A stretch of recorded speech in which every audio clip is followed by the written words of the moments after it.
warahmatullahi wabarakatuh. Halo teman-teman manajemen.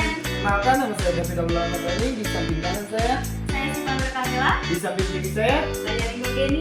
kami dari kelompok 2 untuk mempresentasikan sebuah video investasi jangka panjang dan jangka pendek. Saksikan terus ya videonya. Kita tuh di bagian pegadaian ya. Iya betul. Kenapa David? Kalau di pegadaian tuh Syifa tuh bagian apa sih?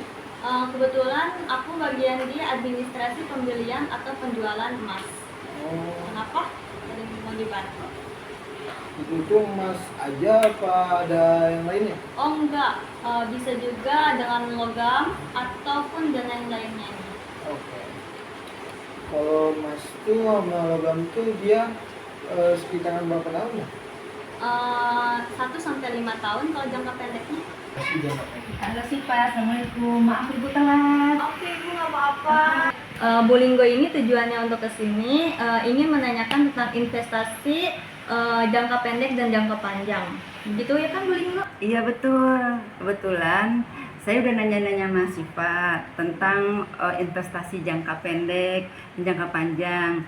Dan saya ketemu Mas Siva di sini pengen tahu jangka panjang dan jangka pendek itu seperti apa. Kebetulan saya ada sedikit modal tapi rencananya buat invest, tapi saya udah nanya-nanya sama Siva investasi jangka pendek itu seperti apa. Tapi secara detail saya pengen tahu penjelasannya. Jadi ibu bisa menginvestasikan dana ibu kepada emas karena harga emas ini sekarang udah lagi naik ya Bu ya, kurang lebih 2 jutaan, dan juga bisa logam mulia. Logam mulia juga lebih besar dari emas harganya.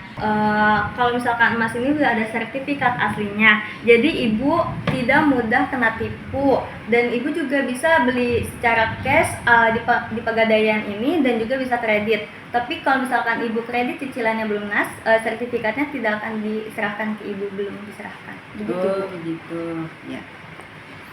Nah, kalau di pihak kami Ibu, kita tuh ada penanggung jawabnya. Ibu kalau di jangka panjang tuh Ibu bisa secara cash, kalau belum punya uang secara cash kita bisa di kredit juga Ibu, cicilan. Oh, berarti investasi adalah proses penting yang dilakukan oleh individu atau perusahaan untuk mengalokasikan dana dengan harapan mendapat keuntungan di masa depan. Proses ini melibatkan pemilihan instrumen investasi yang tepat dan mempertimbangkan berbagai faktor, termasuk risiko dan potensi pengembalian. Investasi itu memiliki tujuan jangka pendek dan jangka panjang. Investasi jangka pendek adalah alokasi dana untuk instrumen dengan jangka waktu kurang dari 1 tahun, seperti deposito berjangka dan reksadana pasar uang. Fokus utama adalah likuiditas dan keamanan, sedangkan investasi jangka panjang adalah aset yang diharapkan memberikan keuntungan dalam jangka waktu lebih dari 5 tahun, seperti saham dan real estate. Ini cenderung memiliki risiko lebih tinggi, tetapi juga potensi pengembalian yang lebih besar. Ada beberapa faktor penting yang mempengaruhi keputusan investasi, yaitu tingkat pengembalian retur yang diharapkan, resiko yang terkait dengan investasi, lama waktu investasi atau jangka waktu, likuiditas dari investasi, kondisi pasar dan ekonomi, serta tujuan keuangan investor.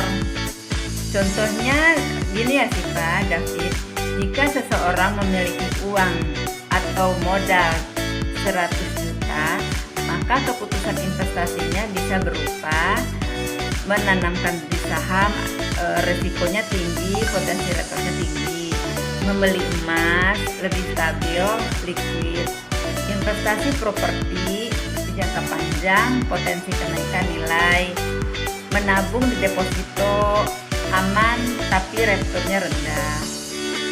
Jadi kesimpulannya adalah keputusan investasi adalah langkah strategis untuk menempatkan dana pada aset atau proyek tertentu dengan harapan mendapatkan keuntungan di masa depan sambil mempertimbangkan resiko dan tujuan finansial.